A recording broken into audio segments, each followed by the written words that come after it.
안녕하세요, 여러분.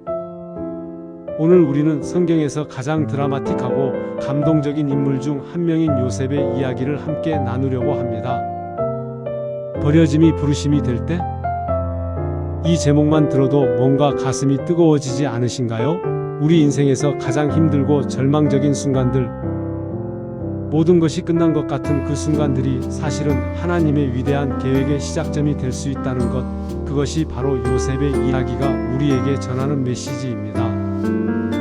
오늘 이 시간 동안 우리는 요셉의 삶을 깊이 들여다보면서 여러분의 삶 속에서도 하나님이 어떻게 일하고 계신지 발견하게 될 것입니다. 혹시 지금 버려진 것 같은 느낌을 받고 계신가요? 혹은 불공평한 상황 속에서 고통받고 계신가요? 오늘 이 메시지가 여러분에게 큰 위로와 소망이 되기를 기도합니다. 자, 그럼 함께 시작해 볼까요? 요셉의 이야기는 창세기 37장부터 시작됩니다. 요셉은 야곱의 11번째 아들이었지만 그의 아버지 야곱이 가장 사랑하는 아들이었습니다. 왜 그랬을까요? 요셉은 야곱이 진정으로 사랑했던 여인 라헬의 아들이었기 때문입니다. 야곱은 요셉에게 특별한 채색 옷, 흔히 채색 옷이라고 불리는 긴 옷을 만들어 주었습니다. 이 옷은 단순한 옷이 아니었습니다. 당시 문화에서 이런 옷은 육체 노동을 하지 않는 사람, 즉 특별한 지위를 가진 사람이 입는 것이었습니다. 이것은 야곱이 요셉을 다른 형제들보다 더 높은 위치에 두겠다는 의도를 드러내는 것이었죠. 여러분 상상해 보세요. 11명의 형제들이 들판에서 땀 흘리며 일하는데 막내 요셉만 아름다운 채색 옷을 입고 다니는 모습을요. 형제들의 마음이 어땠을까요? 성경은 이렇게 기록합니다. 그의 형들이 아버지가 형제들보다 그를 더 사랑함을 보고 그를 미워하여 그에게 좋게 말할 수 없었더라. 미움. 이것이 요셉의 비극의 시작이었습니다. 그런데 여기서 한 가지 더 중요한 요소가 추가됩니다. 요셉은 두 개의 꿈을 꾸게 됩니다. 첫 번째 꿈에서는 형제들의 곡식단이 요셉의 곡식단에게 절을 했고, 두 번째 꿈에서는 해와 달과 11별이 요셉에게 절을 했습니다. 요셉은 이 꿈을 형제들에게 그리고 아버지에게까지 이야기합니다. 솔직히 말하면 이것은 지혜로운 행동이 아니었습니다. 이미 자신을 미워하는 형제들에게 너희가 나에게 절할 것이다 라는 내용의 꿈을 이야기한다는 것은 불에 기름을 붓는 것과 같았죠? 성경은 그의 형들이 그를 더욱 미워하였으나라고 기록합니다. 심지어 아버지 야곱까지도 요셉을 꾸짖었습니다. 이 꿈이 무엇이냐? 나와 내 어머니와 내 형제들이 참으로 가서 땅에 엎드려 내게 절하겠느냐? 여기서 우리가 주목해야 할 점이 있습니다. 요셉은 분명히 실수를 했습니다. 그의 순진함 혹은 미성숙함이 상황을 더 악화시켰습니다. 하지만 그럼에도 불구하고 그 꿈은 하나님으로부터 온 것이었습니다. 하나님은 요셉에게 그의 미래를 보여주셨고 그것은 결국 성취될 것이었습니다. 때때로 우리도 요셉처럼 하나님의 뜻을 분별하지만 그것을 표현하는 방식이나 타이밍에서 실수를 할 수 있습니다. 하지만 우리의 미숙함이 하나님의 계획을 막을 수는 없습니다. 이것이 요셉의 이야기가 우리에게 주는 첫 번째 위로입니다.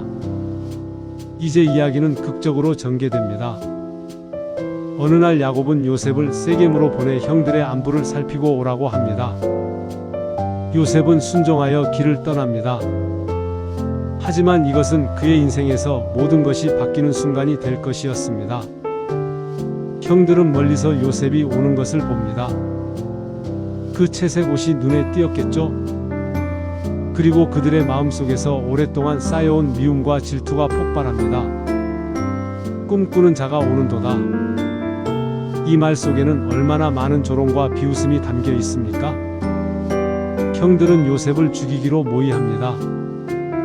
자, 그를 죽여 한 구덩이에 던지고 우리가 말하기를 악한 짐승이 그를 잡아먹었다 하자 그의 꿈이 어떻게 되는지 우리가 볼 것이니라. 얼마나 끔찍한 계획입니까? 하지만 마청 르우벤이 개입합니다. 그는 요셉을 구하려고 했습니다. 그래서 형제들에게 그를 죽이지 말고 구덩이에 던지자고 제안합니다. 르우벤의 계획은 나중에 요셉을 구출해서 아버지에게 돌려보내는 것이었습니다. 형들은 요셉이 도착했을 때 그의 채색 옷을 벗기고 그를 빈 구덩이에 던져버립니다. 상상해 보세요. 요셉의 심정을요. 그는 아버지의 명을 따라 형들을 보러 왔습니다. 그런데 그들은 그를 잡아 옷을 벗기고 구덩이에 던졌습니다. 구덩이 속에서 요셉은 무엇을 생각했을까요? 그는 분명히 살려달라고 애원했을 것입니다. 실제로 나중에 형들이 이렇게 회상합니다. 우리가 아우의 괴로움을 보고도 그가 우리에게 애걸할 때에 듣지 아니하였도다. 여러분, 이것이 바로 버려짐의 순간입니다. 사랑받던 아들이 순식간에 구덩이 속 죄수가 되었습니다. 그의 채색 옷은 벗겨졌고 그의 꿈은 조롱당했으며 그의 생명은 위협받았습니다. 그런데 이야기는 여기서 더 어두워집니다. 르우벤이 잠시 자리를 비운 사이 유다가 새로운 제안을 합니다. 우리가 우리 동생을 죽여서 그의 피를 은닉한들 무엇이 유익할까? 자, 그를 이스마엘 사람들에게 팔자. 그는 우리의 형제요 우리의 혈육이니 그를 해하지 말자. 마침 그때 이스마엘 상인들의 대상이 지나갑니다. 그들은 이집트로 가는 길이었습니다. 형들은 요셉을 은 20개에 팔아버립니다. 사람의 생명이 은 20개의 가치밖에 되지 않았습니다. 여기서 우리는 중요한 질문을 해야 합니다. 하나님은 어디 계셨을까요? 왜 하나님은 요셉이 그 끔찍한 배신을 당하도록 내버려 두셨을까요? 요셉은 분명히 하나님의 꿈을 받았던 사람인데 왜 하나님은 그를 보호하지 않으셨을까요?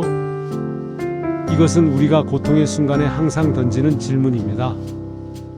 하나님, 왜 이런 일이 제게 일어나도록 허락하셨습니까? 하지만 요셉의 이야기는 우리에게 보여줍니다. 하나님의 침묵이 하나님의 부재를 의미하지 않는다는 것을요. 사실 하나님은 그 순간에도 일하고 계셨습니다. 첫째, 르우벤을 통해 요셉이 즉시 죽임을 당하지 않도록 하셨습니다. 둘째, 유다를 통해 요셉이 이집트로 가는 길을 열어주셨습니다. 그 당시에는 재앙처럼 보였지만 이것이 바로 하나님의 구원 계획의 시작이었습니다. 요셉은 자신이 노예로 팔려가는 그 길이 사실은 하나님의 부르심의 길이라는 것을 알지 못했습니다. 그는 단지 배신당하고 버려지고 절망스러운 상황 속에 있었을 뿐입니다. 여러분의 삶에도 이런 순간이 있지 않았습니까? 모든 것이 무너지는 것 같고 하나님이 멀리 계신 것 같고 미래가 보이지 않는 그런 순간 말입니다. 요셉의 이야기는 우리에게 말합니다. 그 순간에도 하나님은 일하고 계시다고. 요셉은 이집트에 도착합니다. 그리고 바로의 신하인 시위대장 보디발의 집에 노예로 팔려갑니다. 여기서 우리는 요셉의 놀라운 태도를 보게 됩니다. 많은 사람들이 이런 상황에서 무너집니다. 절망에 빠지고 분노로 가득 차고 세상을 원망하며 자포자기합니다. 하지만 요셉은 달랐습니다. 성경은 이렇게 기록합니다. 여호와께서 요셉과 함께 하심으로 그가 형통한 자가 되어 그의 주인 애굽 사람의 집에 있으니 여호와께서 요셉과 함께 하심으로. 이 짧은 문구가 모든 것을 설명합니다. 요셉이 노예가 되었지만 하나님은 그를 떠나지 않으셨습니다. 요셉이 버려졌지만 하나님은 그를 버리지 않으셨습니다. 요셉은 보디발의 집에서 최선을 다합니다. 그는 자신의 상황을 한탄하거나 불평하지 않았습니다. 대신 주어진 일에 충성했습니다. 그 결과 보디발은 요셉을 신뢰하게 되었고 결국 그의 집과 모든 소유를 요셉의 손에 맡깁니다. 그의 주인이 여호와께서 그와 함께 하심을 보며 또 여호와께서 그의 범사에 형통하게 하심을 보았더라. 얼마나 놀라운 일입니까? 이방인인 보디발조차도 요셉의 삶 속에 하나님이 함께 하심을 알아볼 수 있었습니다. 여기서 우리는 중요한 원리를 배웁니다. 우리의 환경이 우리의 태도를 결정하는 것이 아니라 우리의 태도가 우리의 환경을 변화시킨다는 것입니다. 요셉은 노예였지만 노예처럼 행동하지 않았습니다. 그는 하나님의 사람으로서 충성되게 행동했고 그 그 결과 노예의 신분에서도 존귀함을 얻었습니다. 하지만 이야기는 여기서 끝나지 않습니다. 요셉에게 또 다른 시련이 찾아옵니다. 보디발의 아내가 요셉을 유혹하기 시작한 것입니다. 나와 동침하자. 여러분, 이것은 단순한 유혹이 아니었습니다. 요셉의 입장에서 생각해 보세요. 그는 외로운 노예였습니다. 가족도 없고 친구도 없고 고향도 멀리 떨어져 있었습니다. 그리고 권력 있는 여인이 매일같이 그를 유혹했습니다. 거절하면 어떤 일이 일어날지 뻔했습니다. 하지만 요셉은 단호하게 거절합니다. 그의 이유가 무엇이었습니까? 그가 어찌 이 큰 악을 행하여 하나님께 죄를 지으리이까? 주목하세요. 요셉은 보디발에게 죄를 짓지 않으려는 것이 아니라 하나님께 죄를 짓지 않으려고 했습니다. 그의 윤리의 기준은 사람이 아니라 하나님이었습니다. 아무도 보지 않아도 아무도 알지 못해도 하나님이 보고 계시기 때문에 그는 죄를 지을 수 없었습니다. 이것이 바로 진정한 신앙입니다. 상황이 어렵다고 해서 아무도 모른다고 해서 타협하지 않는 것. 오직 하나님 앞에서 정직하게 사는 것. 이것이 요셉이 우리에게 보여주는 신앙의 본질입니다. 결국 요셉은 보디발의 아내를 피해 도망가지만 그녀는 요셉을 거짓으로 고소합니다. 그리고 요셉은 감옥에 갇히게 됩니다. 다시 한번 요셉은 불의한 고난을 당합니다. 그는 옳은 일을 했습니다. 그는 정직했고 충성되었고 순결했습니다. 그런데 그 결과가 무엇입니까? 감옥입니다. 만약 여러분이 요셉이었다면 어땠을까요? 하나님, 제가 뭘 잘못했습니까? 제가 형제들에게 버림받은 것도 모자라서 이제 노예가 되었습니다. 그래도 저는 최선을 다했습니다. 그리고 유혹을 거절했습니다. 그런데 이게 무슨 보상입니까? 감옥입니까? 이렇게 원망할 수 있지 않았을까요? 하지만 성경은 다시 한번 놀라운 구절을 기록합니다.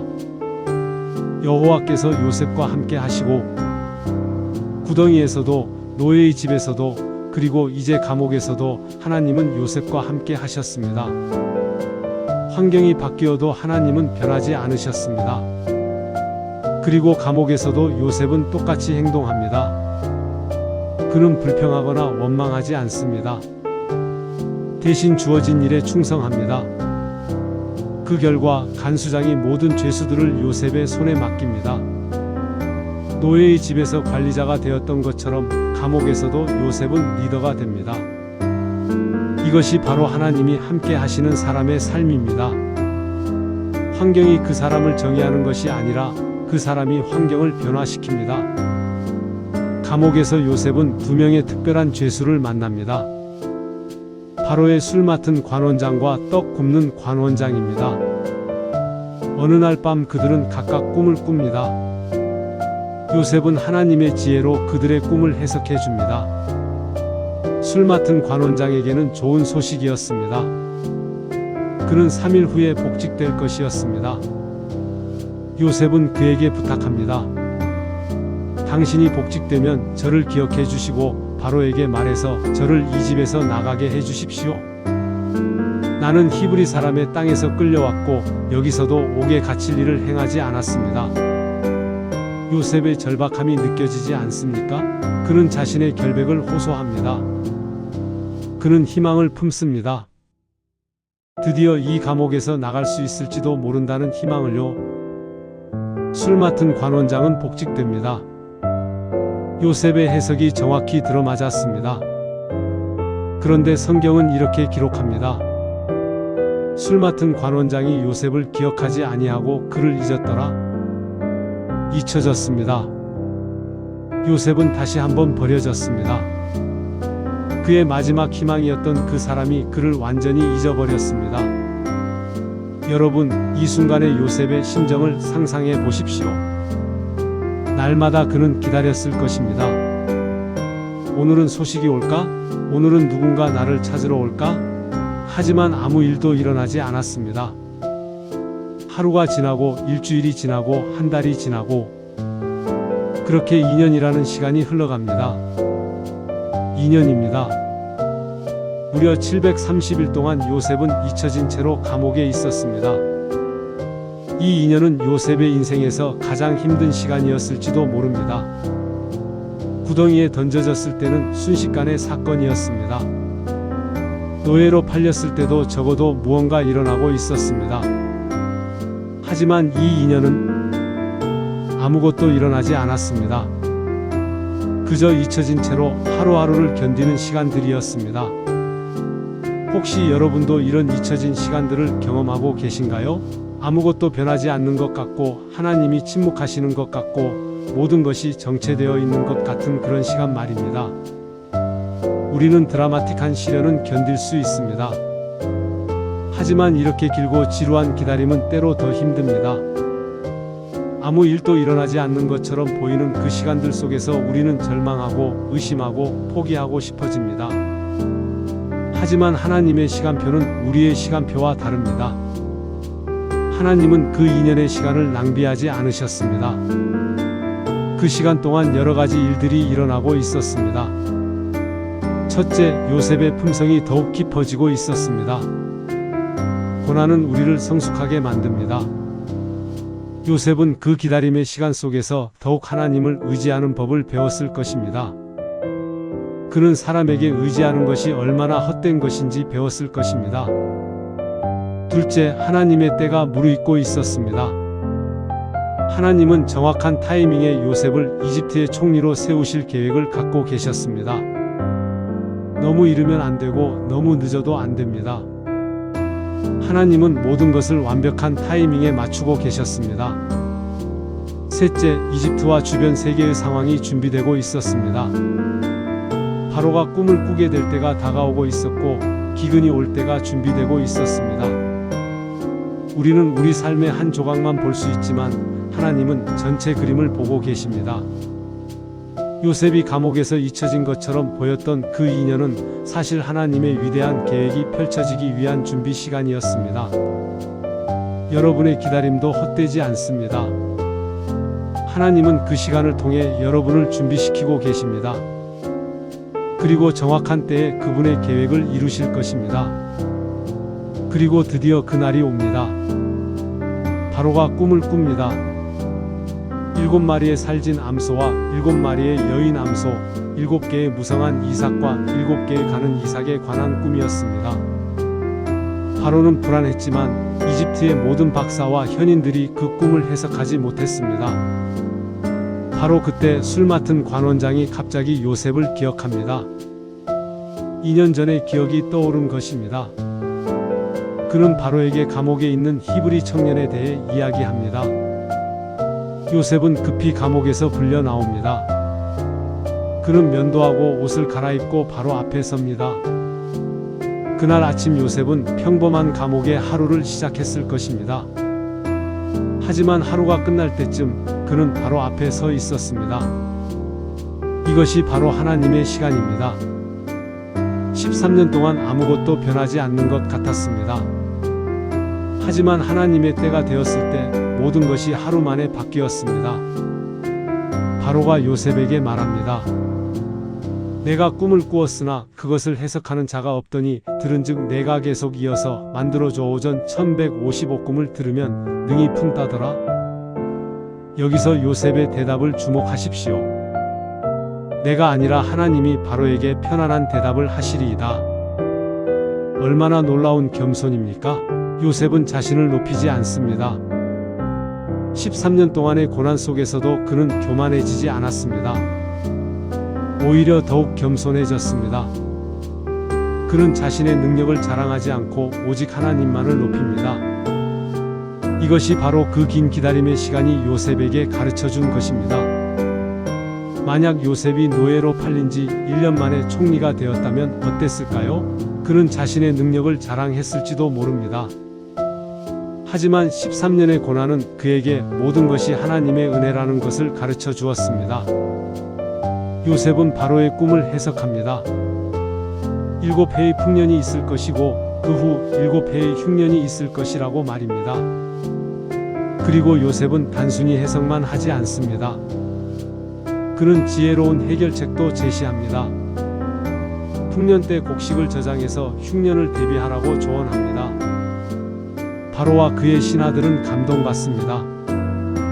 이와 같이 하나님의 영에 감동된 사람을 우리가 어찌 찾을 수 있으리요? 이방 왕 바로가 요셉 안에 있는 하나님의 영을 알아본 것입니다. 요셉의 삶이 얼마나 하나님으로 충만했으면 이방인인 바로조차도 그것을 알아볼 수 있었겠습니까? 그리고 바로는 놀라운 결정을 내립니다. 내가 내 집을 다스리라. 내 백성이 다 내 명령에 복종하리니 내가 너보다 높음은 내 왕자뿐이니라. 한순간에 요셉은 감옥에서 궁전으로, 죄수에서 총리로 올라갑니다. 바로는 자신의 인장 반지를 요셉의 손에 끼워주고 세마포 옷을 입히고 금 사슬을 그의 목에 걸어줍니다. 여러분, 이것을 상상해 보십시오. 그날 아침 요셉은 감옥의 죄수였습니다. 저녁이 되었을 때 그는 이집트의 총리였습니다. 아침에는 최저점에 있었고 저녁에는 최고점에 있었습니다. 이것이 바로 우리 하나님의 방식입니다. 그분은 한순간에 상황을 역전시키실 수 있는 분입니다. 우리가 포기하고 싶을 때, 우리가 절망할 때, 바로 그때 하나님은 역사하십니다. 요셉은 30세가 되었습니다. 그가 형제들에게 팔린 것이 17세 때였으니 13년이 흐른 것입니다. 13년 동안 그는 노예였고 죄수였고 잊혀진 사람이었습니다. 하지만 하나님은 그 13년을 낭비하지 않으셨습니다. 그 13년이 없었다면 요셉은 준비되지 않았을 것입니다. 그는 이집트를 다스릴 지혜를 배워야 했습니다. 그는 겸손을 배워야 했습니다. 그는 하나님만을 의지하는 법을 배워야 했습니다. 그리고 가장 중요한 것은 그는 용서를 배워야 했습니다. 보디발의 집에서 그는 경영과 관리를 배웠습니다. 감옥에서 그는 인간의 본성과 고난의 의미를 배웠습니다.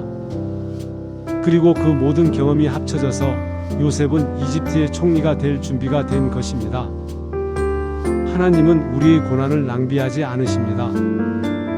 모든 경험, 모든 아픔, 모든 눈물이 다 의미가 있습니다. 하나님은 그것들을 사용하셔서 우리를 그분의 목적을 위해 준비시키십니다.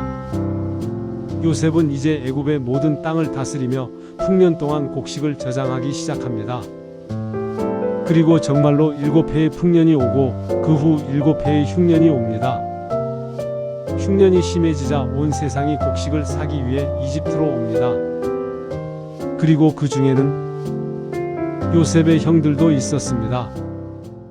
요셉의 형들이 이집트에 곡식을 사러 옵니다. 가나안 땅에도 기근이 심했기 때문입니다. 야곱은 10명의 아들들을 이집트로 보냅니다. 막내 베냐민은 집에 남겨두었습니다. 형들이 와서 요셉 앞에 얼굴을 땅에 대고 절합니다.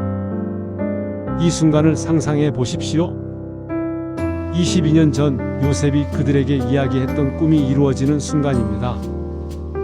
그때는 모두가 그 꿈을 비웃었습니다. 내 꿈이 어떻게 되는지 보자고 조롱했습니다. 하지만 이제 그 꿈이 정확히 이루어지고 있습니다. 요셉은 형들을 알아보았지만 형들은 요셉을 알아보지 못합니다. 당연합니다. 그들이 마지막으로 본 요셉은 17세의 소년이었습니다. 이제 그는 30대 중반의 어른이고 이집트의 총리입니다. 요셉의 마음이 어땠을까요? 22년 만에 자신을 배신하고 팔아넘긴 형들을 다시 본 것입니다. 그것도 자신 앞에 엎드려 절하는 모습으로 말입니다. 요셉은 그들을 시험합니다. 그는 그들을 첩자로 몰아 감옥에 가둡니다. 그리고 베냐민을 데려오라고 요구합니다. 요셉의 의도는 무엇이었을까요? 단순히 복수하려는 것이었을까요? 아닙니다. 요셉은 형들이 변했는지 알고 싶었던 것입니다. 22년 전 그들은 동생을 팔아넘긴 사람들이었습니다. 이제 그들은 또 다른 막내 베냐민을 어떻게 대할까요? 그들은 정말로 회개했을까요? 형들의 대화를 들으면서 요셉은 그들이 변했다는 것을 알게 됩니다. 그들은 서로 이렇게 말합니다. 우리가 아우의 일로 말미암아 벌을 받는도다. 그가 우리에게 애걸할 때에 그 마음의 괴로움을 보고도 듣지 아니하였더니 그러므로 이 괴로움이 우리에게 임하도다. 요셉은 이 말을 듣고 울음을 참지 못해 그들에게서 물러가서 웁니다. 형들이 회개하고 있다는 것, 그들이 지난 22년 동안 죄책감 속에 살았다는 것을 안 순간 요셉의 마음은 녹아내렸습니다. 이야기는 계속됩니다. 형들은 베냐민을 데리고 다시 옵니다. 요셉은 그들을 시험하기 위해 베냐민의 자루에 은잔을 숨겨 넣습니다. 그리고 베냐민을 종으로 삼겠다고 선언합니다. 여기서 유다의 반응이 결정적입니다. 유다는 22년 전 요셉을 팔자고 제안했던 바로 그 사람입니다. 하지만 이제 그는 완전히 변했습니다. 그는 베냐민 대신 자신이 종이 되겠다고 간청합니다. 청하건대 당신의 종이 이 아이를 대신하여 내 주의 종이 되어 있게 하시고 이 아이는 그의 형제들과 함께 올라가게 하소서. 유다는 자신의 생명을 베냐민을 위해 내어놓을 준비가 되어 있었습니다. 이것은 완전한 변화였습니다. 22년 전 그들은 동생을 팔았지만 이제는 동생을 위해 자신을 희생할 준비가 되어 있었습니다. 요셉은 더 이상 참을 수 없었습니다. 그는 모든 사람을 내보내고 형들에게 자신의 정체를 밝힙니다. 나는 요셉이니 내 아버지께서 아직 살아계시니까. 형들은 놀라서 대답조차 하지 못합니다. 그들은 두려움에 떨었을 것입니다. 자신들이 팔아넘긴 동생이 이제 이집트의 총리가 되어 자신들 앞에 서 있습니다. 그는 그들을 죽일 수도 복수할 수도 있는 위치에 있습니다. 하지만 요셉이 한 말은 복수가 아니었습니다. 그것은 용서였고 그 이상이었습니다. 그것은 하나님의 계획에 대한 깊은 통찰이었습니다. 당신들이 나를 이곳에 팔았다고 해서 근심하지 마소서, 한탄하지 마소서. 하나님이 생명을 구원하시려고 나를 당신들보다 먼저 보내셨나이다. 하나님이 큰 구원으로 당신들의 생명을 보존하고 당신들의 후손을 세상에 두시려고 나를 당신들보다 먼저 보내셨나이다. 그런즉 나를 이리로 보낸 이는 당신들이 아니요 하나님이시라. 여러분, 이 말을 곱씹어 보십시오. 나를 이리로 보낸 이는 당신들이 아니요 하나님이시라. 요셉은 형들의 죄를 부인하지 않습니다. 그들이 한 일은 분명히 악한 일이었습니다. 하지만 요셉은 그 악한 일 뒤에 역사하시는 하나님의 선한 계획을 보았습니다. 형들은 요셉을 해치려고 했습니다. 하지만 하나님은 그것을 사용하셔서 수많은 생명을 구원하셨습니다.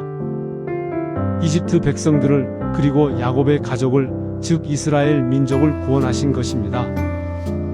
이것이 바로 요셉의 이야기가 우리에게 주는 가장 중요한 메시지입니다. 하나님은 우리가 당하는 불의와 고난까지도 사용하셔서 그분의 선한 목적을 이루신다는 것입니다. 요셉은 나중에 형들에게 이렇게 말합니다.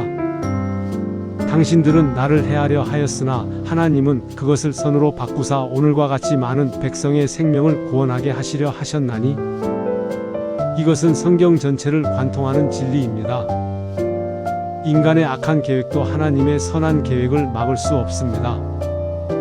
오히려 하나님은 그것까지도 사용하셔서 그분의 뜻을 이루십니다. 십자가를 생각해 보십시오. 인류 역사상 가장 악한 사건이었습니다. 죄 없으신 하나님의 아들을 죽인 것입니다.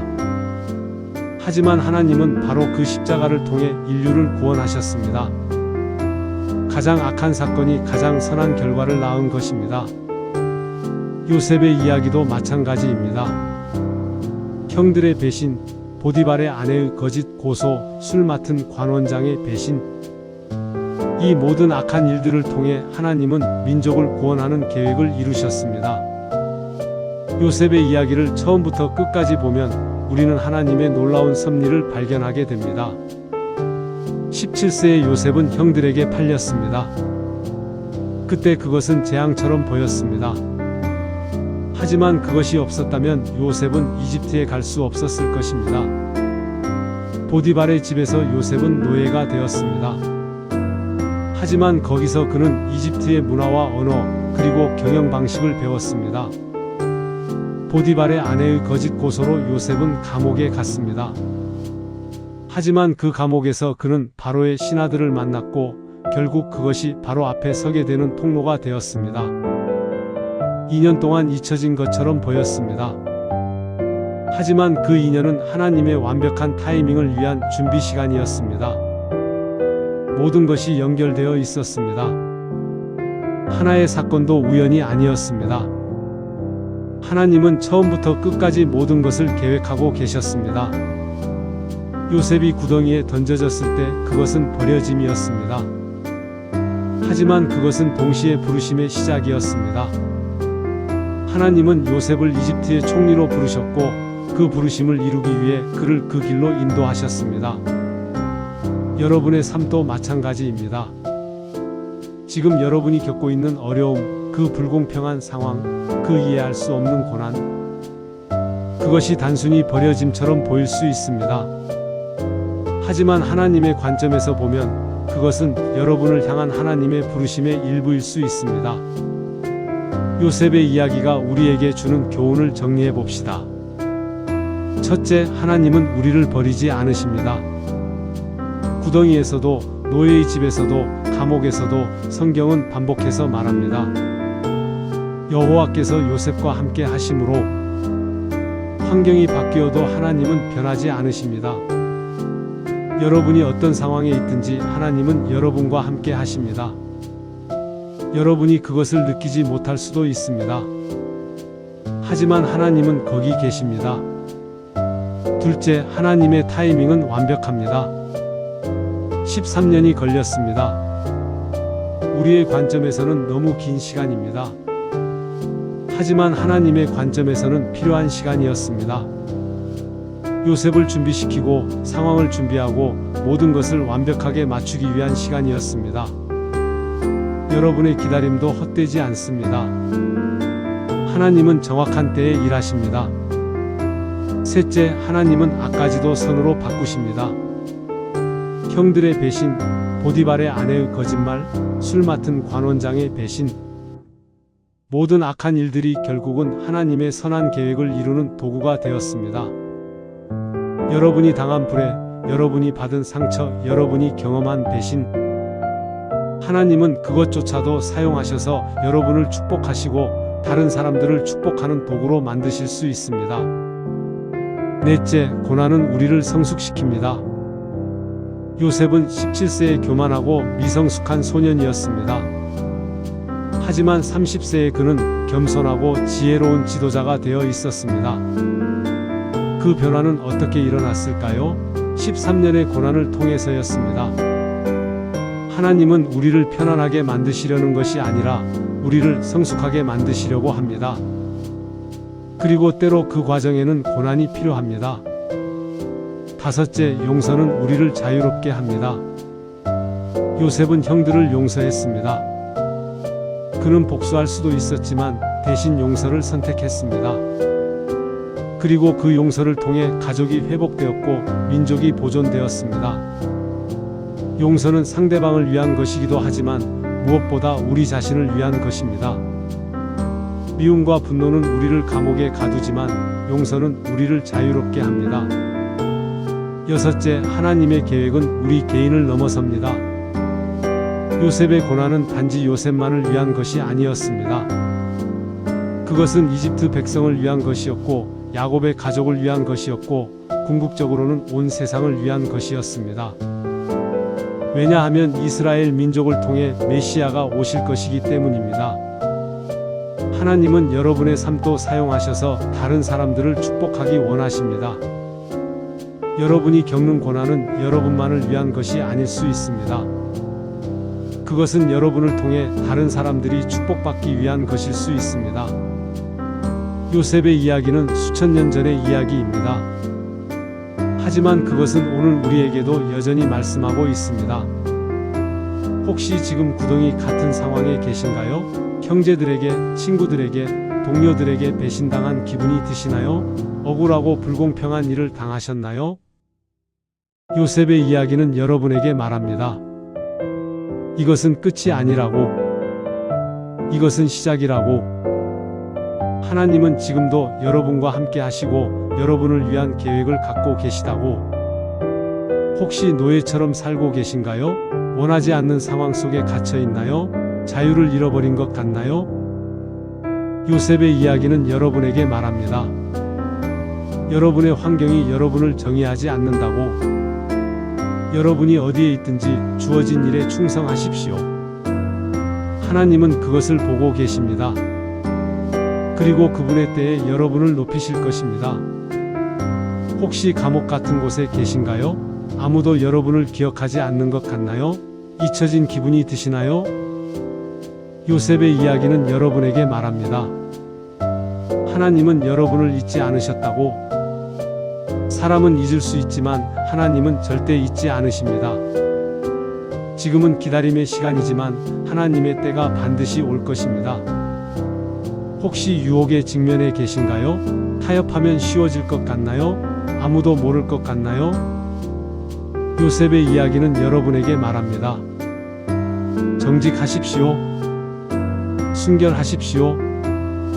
비록 그것 때문에 당장은 손해를 보는 것처럼 보여도 하나님은 결국 여러분을 축복하실 것입니다. 사람이 아니라 하나님 앞에서 사십시오. 혹시 용서하기 어려운 상처를 안고 계신가요? 복수하고 싶은 마음이 드시나요? 요셉의 이야기는 여러분에게 말합니다. 용서하십시오. 하나님의 관점으로 보십시오. 하나님은 그 악한 일까지도 선으로 바꾸실 수 있습니다. 용서는 여러분을 자유롭게 하고 하나님의 축복의 통로가 되게 할 것입니다. 요셉의 이야기가 우리에게 주는 가장 큰 위로는 이것입니다. 우리의 삶에는 우연이 없다는 것. 하나님은 모든 것을 주관하고 계시다는 것. 그리고 그분의 계획은 선하다는 것. 로마서 8장 28절은 이렇게 말씀합니다. 우리가 알거니와 하나님을 사랑하는 자 곧 그의 뜻대로 부르심을 입은 자들에게는 모든 것이 합력하여 선을 이루느니라. 모든 것입니다.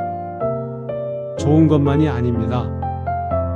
나쁜 것도 고통스러운 것도 이해할 수 없는 것도 포함됩니다. 하나님은 그 모든 것을 합력하여 선을 이루십니다. 요셉의 삶이 그것을 증명합니다. 형들의 배신도, 노예로 팔린 것도, 억울한 누명도, 잊혀진 인연도 모든 것이 합력하여 선을 이루었습니다. 한민족을 구원하는 선한 계획을 말입니다. 여러분의 삶도 마찬가지입니다. 지금은 이해되지 않을 수 있습니다. 하지만 언젠가 하나님의 때에 여러분은 뒤돌아보면서 말하게 될 것입니다. 아, 그것이 다 하나님의 계획이었구나. 그 어려움이 없었다면 나는 지금 여기에 올 수 없었을 것이다. 그렇다면 우리는 구체적으로 어떻게 살아야 할까요? 요셉의 이야기를 통해 배운 것을 우리 삶에 어떻게 적용할 수 있을까요? 1. 하나님과의 관계를 최우선으로 하십시오. 요셉이 모든 어려움을 이겨낼 수 있었던 비결은 하나님과의 관계였습니다. 그는 어디에 있든지 하나님을 의식하며 살았습니다.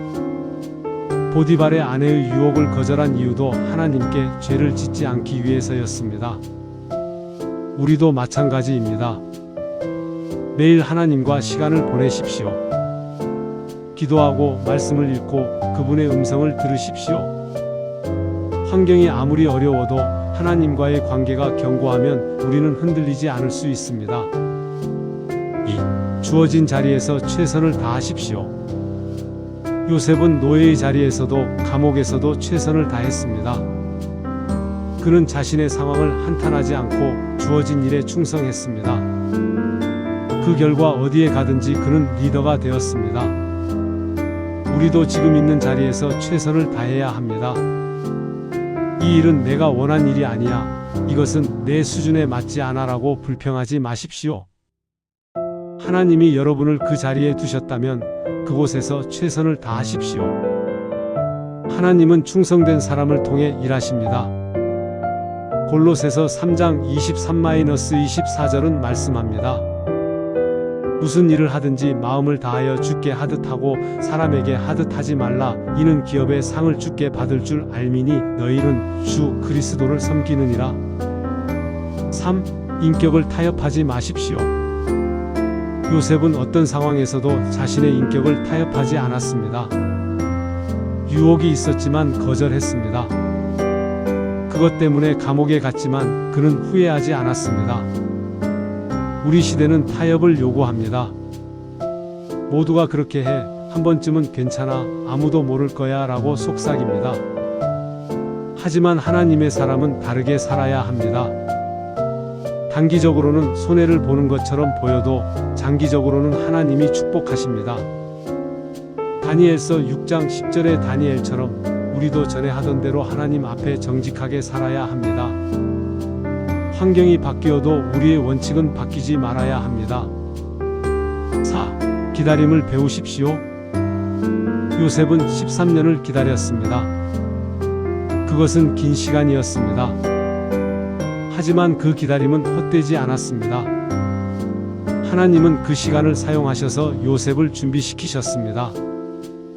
우리는 빠른 결과를 원하는 시대에 살고 있습니다. 인스턴트 음식, 빠른 배송, 즉각적인 반응. 우리는 기다리는 것에 익숙하지 않습니다. 하지만 하나님의 일은 시간이 걸립니다. 씨앗을 심으면 즉시 열매가 나오지 않습니다. 봄에 씨를 뿌리고 여름에 자라고 가을에 수확합니다. 영적인 일도 마찬가지입니다. 기다림의 시간이 필요합니다. 시편 27편 14절은 말씀합니다. 여호와를 기다릴지어다. 강하고 담대하며 여호와를 기다릴지어다. 5. 하나님의 관점을 구하십시오. 요셉이 형들에게 말한 것을 기억하십니까? 나를 이리로 보낸 이는 당신들이 아니요 하나님이시라. 요셉은 형들의 악한 행동 너머에 있는 하나님의 선한 계획을 보았습니다. 우리도 하나님의 관점으로 우리의 상황을 보아야 합니다. 당장은 이해되지 않을 수 있습니다. 고통스럽고 불공평해 보일 수 있습니다. 하지만 하나님은 더 큰 그림을 보고 계십니다. 고린도후서 4장 17-18절은 말씀합니다. 우리가 잠시 받는 환난에 경한 것이 지극히 크고 영원한 영광에 중한 것을 우리에게 이루게 함이니 우리가 주목하는 것은 보이는 것이 아니요 보이지 않는 것이니 보이는 것은 잠깐이요 보이지 않는 것은 영원함이라. 6. 용서를 실천하십시오. 요셉은 자신을 배신한 형들을 용서했습니다. 그것은 쉬운 일이 아니었을 것입니다. 하지만 그 용서를 통해 가족이 회복되었고 하나님의 계획이 완성되었습니다. 여러분은 누구를 용서해야 합니까? 누가 여러분을 깊이 상처 입혔습니까? 누구에게 배신당했습니까? 그 사람을 용서하십시오. 용서는 그 사람이 한 일이 괜찮다고 말하는 것이 아닙니다. 용서는 그 사람을 하나님의 손에 맡기고 여러분 자신을 분노와 미움에서 해방시키는 것입니다. 에베소서 4장 32절은 말씀합니다. 서로 친절하게 하며 불쌍히 여기며 서로 용서하기를 하나님이 그리스도 안에서 너희를 용서하심과 같이 하라. 7. 다른 사람을 섬기십시오. 요셉은 자신의 능력을 자신을 위해서만 사용하지 않았습니다. 그는 감옥에서 다른 죄수들을 도왔습니다. 총리가 되어서는 온 나라를 섬겼습니다. 결국 자신의 가족까지 구원했습니다. 하나님이 우리에게 능력을 주시는 이유는 우리만을 위한 것이 아닙니다. 다른 사람을 섬기기 위함입니다. 여러분이 받은 은혜, 여러분이 배운 교훈, 여러분이 극복한 고난, 그것을 다른 사람과 나누십시오. 고린도후서 1장 3-4절은 말씀합니다. 우리 주 예수 그리스도의 하나님 아버지 곧 자비의 아버지시요 모든 위로의 하나님이시며 우리의 모든 환난 중에서 우리를 위로하사 우리로 하여금 하나님께 받는 위로로서 모든 환난 중에 있는 자들을 능히 위로하게 하시는 이시로다. 8. 하나님의 때를 신뢰하십시오. 요셉의 이야기는 타이밍에 관한 것입니다. 너무 일찍도 너무 늦지도 않게 하나님은 정확한 때에 일하셨습니다. 요셉이 25세에 총리가 되었다면 어땠을까요? 아마도 준비되지 않았을 것입니다. 35세였다면 너무 늦었을 것입니다. 30세가 완벽한 타이밍이었습니다. 여러분의 삶에도 하나님의 완벽한 타이밍이 있습니다. 조급해하지 마십시오. 하나님을 신뢰하십시오. 그분은 결코 늦지 않으십니다. 전도서 3장 11절은 말씀합니다. 하나님이 모든 것을 지으시되 때를 따라 아름답게 하셨고, 요셉의 이야기는 그 자체로도 놀랍지만 사실 그것은 더 큰 이야기의 일부입니다. 요셉은 누군가를 가리키고 있습니다. 그는 오실 메시아의 그림자입니다. 요셉과 예수님의 삶을 비교해보면 놀라운 유사점을 발견하게 됩니다. 요셉은 아버지의 사랑을 받는 아들이었습니다. 예수님도 하나님 아버지의 사랑받는 아들이셨습니다. 요셉은 형제들에게 배신당하고 팔렸습니다. 예수님도 자기 백성에게 배신당하고 은 30냥에 팔렸습니다. 요셉은 억울하게 고난을 받았습니다. 예수님도 죄 없으시지만 우리를 위해 고난을 받으셨습니다. 요셉은 낮아졌다가 높임을 받았습니다. 예수님도 십자가에서 죽으셨지만 부활하셔서 높임을 받으셨습니다. 요셉은 이집트의 구원자가 되었습니다. 예수님은 온 세상의 구원자가 되셨습니다. 요셉은 형들에게 말했습니다. 나를 이리로 보낸 이는 당신들이 아니요 하나님이시라. 사도 베드로도 예수님의 십자가에 대해 이렇게 말했습니다. 그가 하나님의 정하신 뜻과 미리 아신 대로 내준 바 되었거늘 인간의 악한 계획도 하나님의 선한 계획을 막을 수 없습니다. 오히려 하나님은 그것을 사용하셔서 구원을 이루십니다. 요셉의 이야기는 우리에게 희망을 줍니다.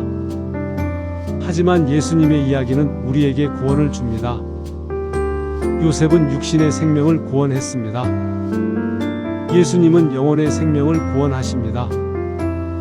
요셉은 일시적인 기근에서 구원했습니다. 예수님은 영원한 죽음에서 구원하십니다. 요셉의 이야기가 아름답다면 예수님의 이야기는 더욱 아름답습니다. 왜냐하면 그것이 우리의 이야기이기 때문입니다. 우리 모두는 죄의 구덩이에 빠져 있었습니다. 우리는 영적으로 노예였고 죄수였습니다. 하지만 예수님이 오셔서 우리를 구원하셨습니다. 그분은 우리 대신 십자가에서 죽으셨습니다. 그분은 우리가 받아야 할 형벌을 받으셨습니다. 그리고 부활하셔서 우리에게 새 생명을 주셨습니다. 요셉이 형들에게 가까이 오라고 말했던 것처럼 예수님도 우리에게 내게로 오라고 말씀하십니다. 요셉이 형들을 용서한 것처럼 예수님도 우리를 용서하십니다. 우리가 어떤 죄를 지었든지 예수님의 십자가는 그것을 덮기에 충분합니다. 만약 여러분이 아직 예수님을 구주로 영접하지 않으셨다면 오늘이 바로 그날이 될 수 있습니다. 요셉의 이야기가 감동적이라면 여러분 자신의 구원 이야기는 더욱 감동적일 것입니다. 예수님은 여러분을 사랑하십니다. 그분은 여러분을 위해 죽으셨습니다. 그분은 여러분이 그분께로 오기를 기다리고 계십니다. 사랑하는 여러분, 우리는 오늘 요셉의 놀라운 이야기를 함께 나누었습니다. 버려짐이 부르심이 될 때, 요셉의 삶은 우리에게 보여줍니다. 하나님은 우리의 가장 어두운 순간조차도 사용하셔서 아름다운 것을 만드실 수 있다는 것을요.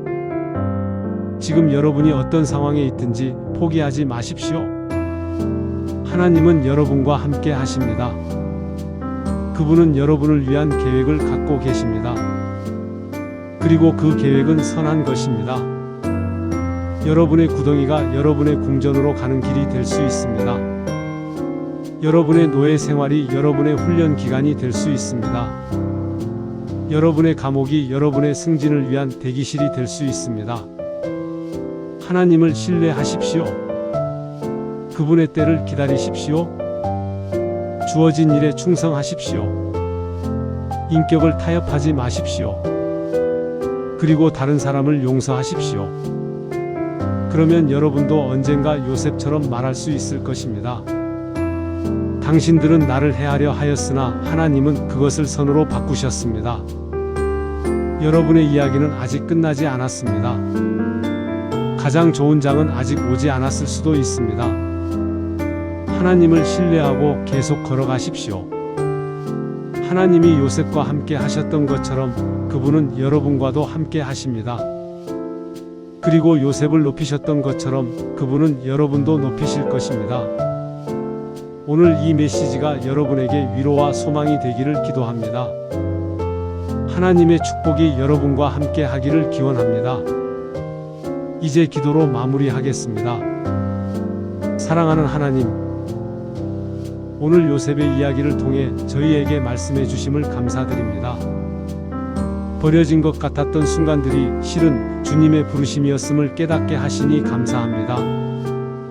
주님, 저희도 때때로 구덩이와 같은 상황을 경험합니다. 배신당하고 오해받고 불공평한 일을 당할 때가 있습니다.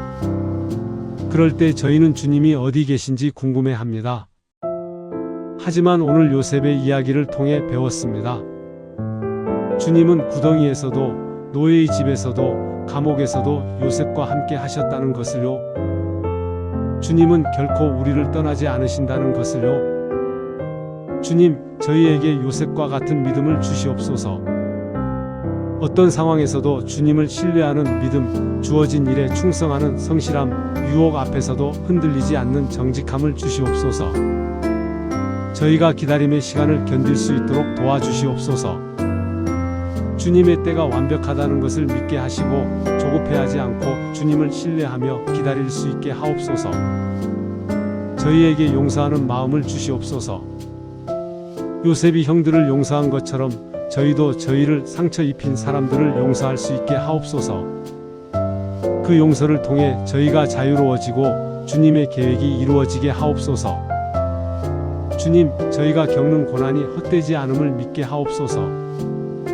주님께서 모든 것을 합력하여 선을 이루신다는 것을, 저희의 아픔까지도 주님의 영광을 위해 사용하신다는 것을 믿게 하옵소서. 저희에게 하나님의 관점을 주시옵소서. 당장의 어려움에 집중하지 않고 주님의 큰 그림을 볼 수 있게 하옵소서. 언젠가 뒤돌아보며 주님의 계획이 완벽했습니다라고 고백할 수 있게 하옵소서. 그리고 주님, 저희가 받은 은혜를 다른 사람과 나눌 수 있게 하옵소서. 요셉이 많은 사람의 생명을 구원한 것처럼 저희도 주님의 사랑으로 다른 사람을 섬기고 축복하는 삶을 살게 하옵소서. 마지막으로 저희가 요셉의 이야기를 통해 예수님을 더욱 깊이 사랑하게 하옵소서. 요셉보다 더 큰 구원자 되신 예수님, 우리를 위해 죽으시고 부활하신 예수님께 감사드립니다. 예수님의 이름으로 기도드립니다. 아멘.